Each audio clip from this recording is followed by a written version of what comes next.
All right, so we're going to do a little different kind of video for you today. I have worked outdoors most of my adult life. So I'd say 20 years or more. But basically, I work outside. It doesn't matter if it's raining, snowing, sleeting, hail. It's something needs done that's, and I work out in the weather. I've gone from different careers, which involved a lot of driving. I do hold a CDL, that's what I'm talking about. But currently I am working for a water company. So anyway, to move on with this, I'm going to kind of give you some suggestions here to help stay warm when you're outdoors. I live outside. Most of my days are spent outdoors. Doesn't matter what the weather is. So I'm going to give you some suggestions and things you can do to stay warm. I mean, if you look at me here, I'm pretty, I'm filthy. This is me coming home from work right here. It's about 20 degrees today, and this is the way I was dressed. You do get used to the weather as time goes on. You handle it better. You kind of acclimatize to it. But this is basically what I looked like a good chunk of the day. Now this is what I will wear. This is basically the way I'm dressed if I'm actually doing something and working, physically doing something. If I'm not doing anything, like imagine if you're hunting and you're out there in the weather, then you dress differently. It's basically a whole different atmosphere or a different way of thinking you got to kind of apply to it. And I will give you some suggestions for that too.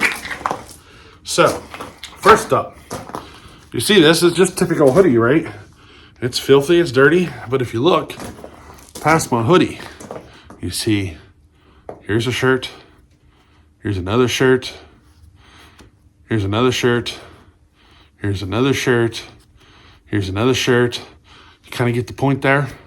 So the reason I do this is because if I get warm, I can shed a layer or two. If I get cold, I can put the layer or two back on. That's what helps you during the day as you're working. Having the ability to shed layers and put layers back on. And that's why I do it like this. And it's not bulky, you know what I mean? I'm not bulky at all. I'm not wearing a big heavy coat that's hard to move around in. I'm dressed in multiple layers of just t-shirts and a hoodie to keep warm. And this actually works very well. I rather this than a big bulky heavy coat by far. So there's one thing I do. And as far as my pants, I'm just wearing a pair of blue jeans with my long johns and just a normal pair of steel toe waterproof boots and typical cotton socks. Now I will change this through different weather environments. So if it snows and hang on here, let me fix this. All right, so I will change this as weather changes. So let's say it snows. My footwear is the first thing that's going to change.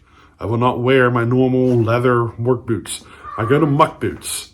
I do not work in the snow without my muck boots. Actually, I got a pair right here. So if you're not familiar with muck boots, this is muck boots. I have a couple of these, pair. This is a pair that sprung a leak, but they're still, they're still decent. They'll still work in the mud and all that stuff. It's just they're not waterproof anymore. These are the cheaper ones. The ones I have right now are the Arctics. And the Arctics, basically the rubber goes further up. And to put these on, you just roll them. You roll them and then you unroll. You roll them over, then you tuck your pants down. If you're from if you grew up through the 90s and stuff, you know what I mean when I say like a tight roll on your pants. You do something like that. You tuck them in and unroll them over your pants. If your leg is skinny enough, you may not need to do all that. But this is probably your best boot to wear in cold weather. Because a pair of these boots with a good thick pair of wool socks. And I mean, if you're out and about and moving and stuff, you will never have any issue whatsoever with getting wet, cold feet or wet feet. So the most important factor there is to keep your feet dry. And a normal pair of leather boots, if you're working out there, over a period of time, your waterproofing will deteriorate. I mean, you got to keep your mink oil in your boots and all that stuff too. But, you know, you're working and that stuff wears off. And eventually you'll get a surprise of your boots or the leather will get wet. It'll start absorbing the water and it'll get wet. And the second that happens, all thermal properties of the boot go out the window. As soon as the leather holds that moisture, starts getting wet, I mean, you can tell. I mean, you wore boots out in the water and stuff and it got wet.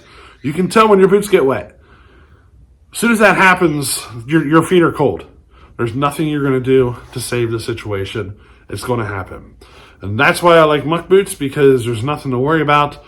Very low maintenance whatsoever. They're cheap. They're like $100 a pair.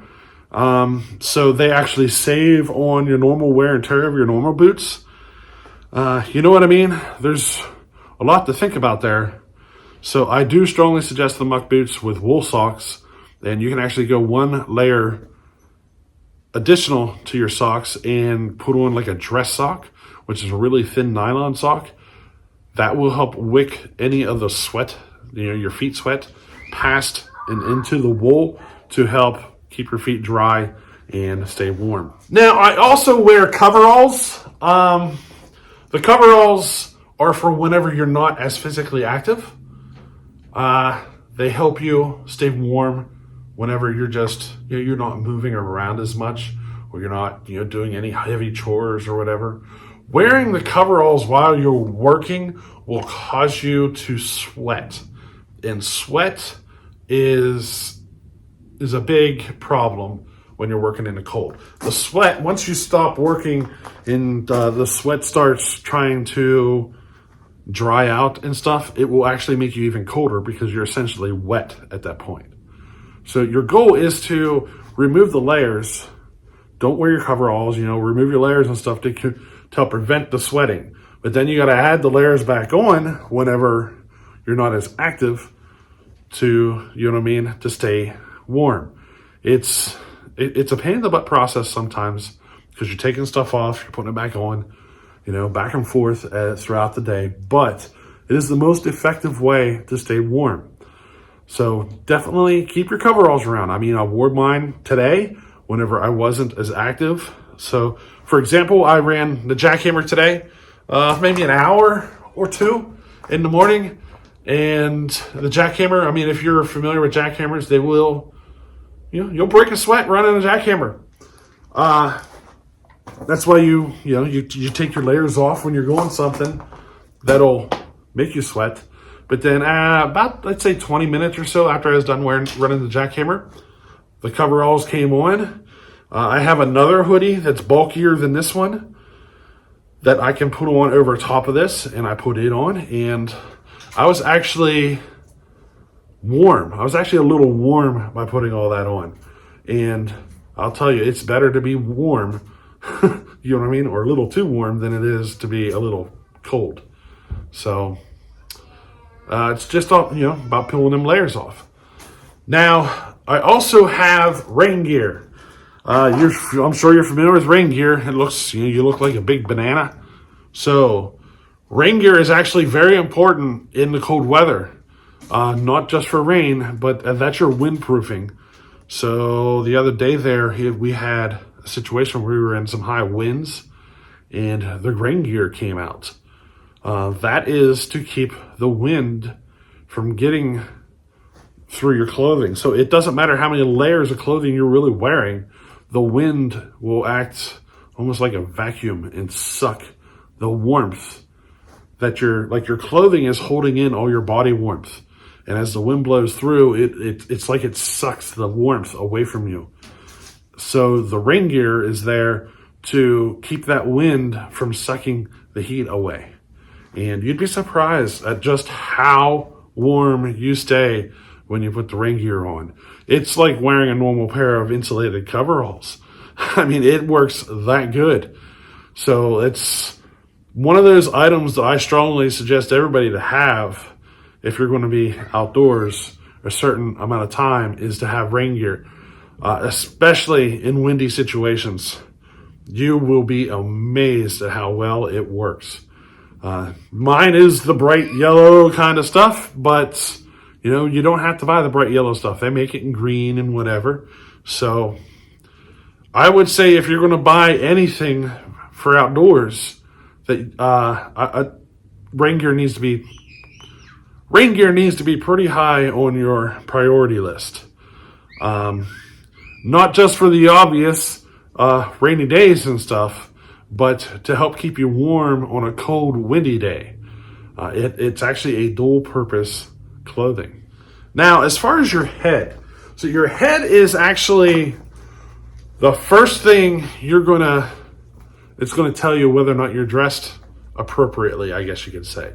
So the warmer your core is, the easier time you're going to have keeping your head warm, your fingers warm, and your feet warm. Okay? So if your core body gets cold, your fingers are going to get cold really fast and really easy and really bad. Same with your feet and the same with your head. So keeping your core body, the temperature of your core body up there is really going to help a lot with keeping everything warm. Okay. So as far as the head goes though, I just wear a ball cap and I have a hard hat that I put on. That's pretty much all I usually wear unless it gets below zero. Usually once it gets to about zero or a little lower, then I'll switch to a beanie hat. And I have another hat that's better for like the -20 range or so. It kind of resembles a beanie hat, but it's kind of like a fake fur. And it goes down and it goes over your ears. And you have a chin strap and you tie it all in. That thing will keep me warm in the coldest of weather. I never have an issue whenever I wear that hat. In fact, that's why you see the beard and everything grow out this time of year. Because I don't need a ski mask. I got the beard to take care of it. You know what I mean? I'll feel it a little bit on the nose or the ears, but not really that bad. Now, for the one item that people struggle with the most, the gloves. The gloves are the easiest thing to do for keeping your hands warm. You just got to learn the proper way to do it. So myself, I found there's I have 4 different gloves that I wear, okay? I have a lightweight jersey glove, the heavier, and I'm talking those cheap brown jersey gloves. I have the lightweight one, then I have the heavier one that's insulated, okay? Those are my 2 go-to gloves. So the lightweight ones, I only use them as an additional layer to help keep my hands warm. So I always go to the heavier jersey glove. And I mean, I'm buying these things by the case. They don't last long, but when they're that cheap, you throw them away when they start getting holes. You know what I mean? You're not trying to make them last forever. You wear them until they wear out and then you toss them. But you get the heavy ones, you start with the heavy ones, and as the temperatures drop, you throw the lightweight ones on, and then you stick the heavy ones on over top. Okay? And that will cover me down through 0 or less. Now, you can actually go one step further. So say you're in a situation, you're working with your hands, and your hands are probably going to get wet. The next thing you do is you start using a latex glove. So the first thing you put on is actually a latex glove, and then your 2 different layers of gloves. The latex is to keep the moisture from getting into your skin. Or making contact with your skin. Because the second the moisture, the water or whatever makes contact with your skin, nothing you do will keep your hands warm. Nothing. So the latex, though, it's like this weird magical thing. You throw them on, and I'll tell you, you'll never go back. It's a little something, it's a little different to get used to wearing latex gloves to keep warm. but it works. And you can buy a whole box of latex gloves really cheap, and you just wear them one time and you throw them out. You're not trying to save them. You just wear them once. At the end of the day or whatever, even if it's 2 hours later, you just take them off and throw them away. You just buy these gloves by the box, and it's an extremely simple, easy way to keep your hands warm. I'll tell you, that's probably the biggest thing for keeping your hands warm. Now, a lot of folks do prefer leather gloves. I do not. The leather gloves are more durable when you're working with your hands. Mechanics gloves are also very popular. I don't wear mechanics gloves because they're too tight. I like having the ability to layer. Put the latex on, put the lightweight jersey glove on, and put the heavier one on. You know what I mean? When you're wearing the mechanics gloves, I guess you could put them on and then put a bigger, bulkier glove on over top of them. But if you think about it, they're really not meant for cold weather. You know what I mean? They're meant to keep your hands clean more than to help keep your hands warm. So I don't suggest that style of glove for cold weather. Especially even leather. The leather gloves are good for working with your hands and stuff, but they're not really meant to keep your hands warm.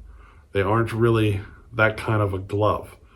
That's why I suggest the jersey glove, the brown jersey glove. They've been my go-to for years.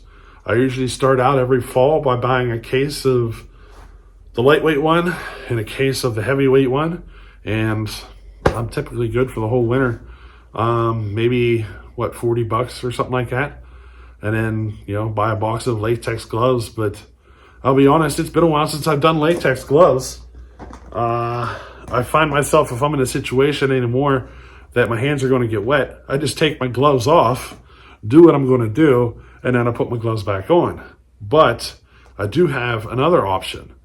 So if I know I'm going to be submersing my hands into water for an extended period of time in a manner that will get quite painful, especially in the winter, if you're dipping your hands in a freezing, water that could be frozen. So I actually have rubber gloves for that task.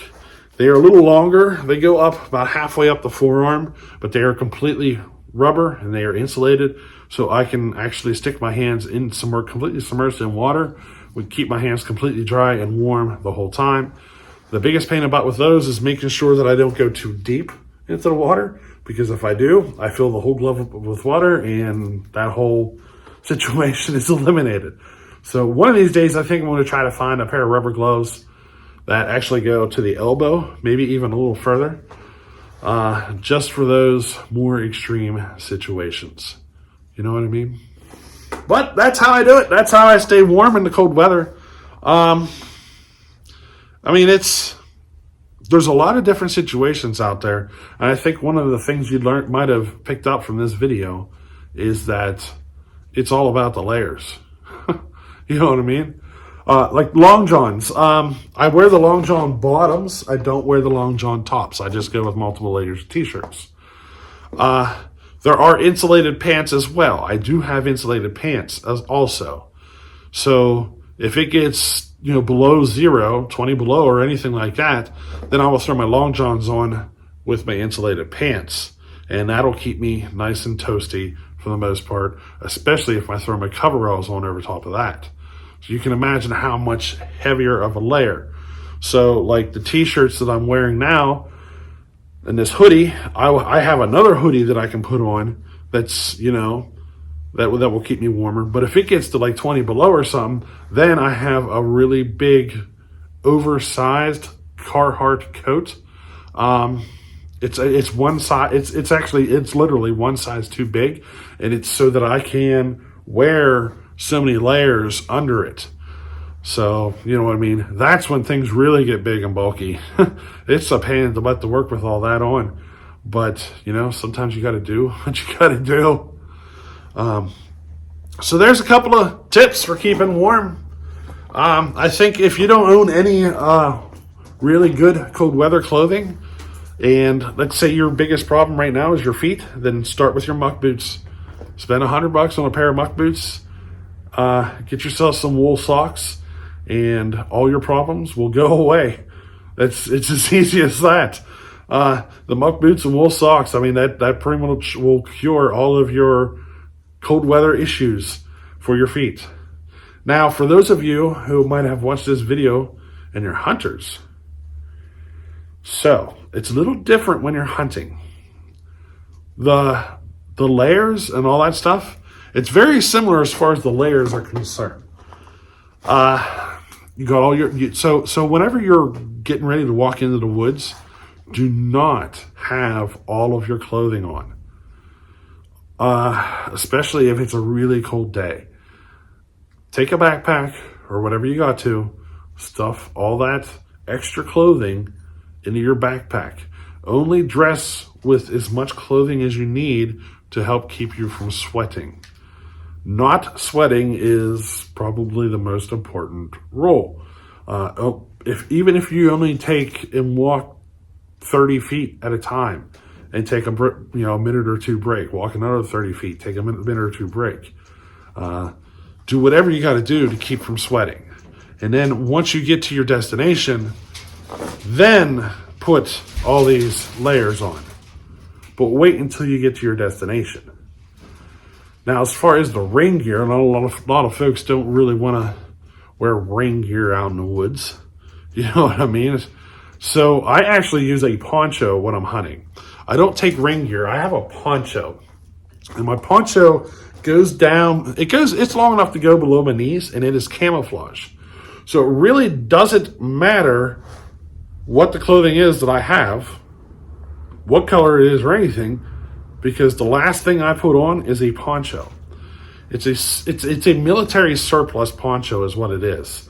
It is camouflage, and I put it on, and I'm typically sitting when I do go hunting. I don't like to stand just because I have a trouble standing still, you know what I mean? So I do typically sit down, but I put the poncho on and I sit down, and you'd be amazed at how warm you stay through all those layers. And the poncho is there because even the slightest little breeze will pull the heat out of your clothing. It's weird how it works. If you're familiar with wood burners and stuff like that, it's think of the draft as, you know what I mean? It's kind of like that. It pulls the heat right out of your clothing. And by wearing the poncho, it stops that whole process. So if you're froze without the poncho, you'll still be cold with the poncho, but you won't be froze. You'll be able to tolerate a lot more. I actually find that I don't need a heater of any sort when I'm hunting, and a lot of people take heaters. So, these are kind of tips here that will keep you from needing to do stuff like that. And I have a backpack. It's a military surplus backpack is what it is, that I stuff all of my clothing into, and I pack into the woods to go hunting. And the last thing I put on is a poncho. The only hole on the poncho is for my neck. My arms and everything stay inside the poncho. There's no arm sleeves from the poncho. It has like it's more of like a flat sheet. Like imagine a blanket that's flat across with a hole poked in the center. That's kind of how it is. And whenever I need to pull my arms out, I just pull my arms out around the poncho and do what I got to do. You know what I mean? But otherwise, my arms are down, tucked in usually. My coveralls. So I wear the bib overalls. I shouldn't say coveralls. I wear bib overalls. And those of you that wear them, there's a nice little way to put your hands tucked in there, nice and close to you. That's how I go all day long. But yeah, some little tips there to stay warm in the cold weather for those of you who may not experience it so much. I mean, I live outside. Typically half of the day, 12 hours of the day, every single day is spent outdoors. It doesn't matter the weather, doesn't matter if it's pouring down rain, sleet, hail, or whatever. If it's snowing, I'm out there moving snow. Or if there's sleet coming down, I'm throwing salt. There's always something that needs done regardless of the weather. You know what I mean? So, yeah, that's my life. And I'm just kind of sharing some of that and some of the things that I've picked up throughout the years to help keep me warm. You know what I mean? You might have a different experience, and you might find things that work better for you. That's because we're all a little bit different. Some people seem to have more trouble keeping their hands warm than others. And it's going to be the same for you. So these are some suggestions of things that I do to keep warm, and maybe you can pick some of that up and do it yourself. But hey, hope you enjoyed this one. We'll catch you in the next one. Later.